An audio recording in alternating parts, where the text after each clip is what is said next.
I've never eaten breakfast at Wendy's, but I thought I would show you a couple fast food options everywhere. So today I'm starting with Wendy's. This is the breakfast Baconator. It has 29 grams of protein and 6 net carbs for the whole thing.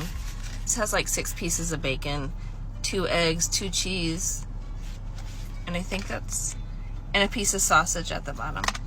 So it looks pretty good. Okay.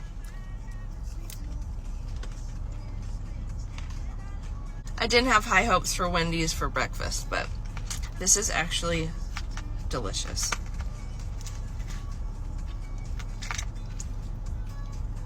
All of this was $4.27 with tax. And y'all, don't forget to check your ketones. There's a link in my bio for a Keto Coach blood ketone monitor. It's what's kept me accountable this whole time while I'm doing keto. Screw the fork.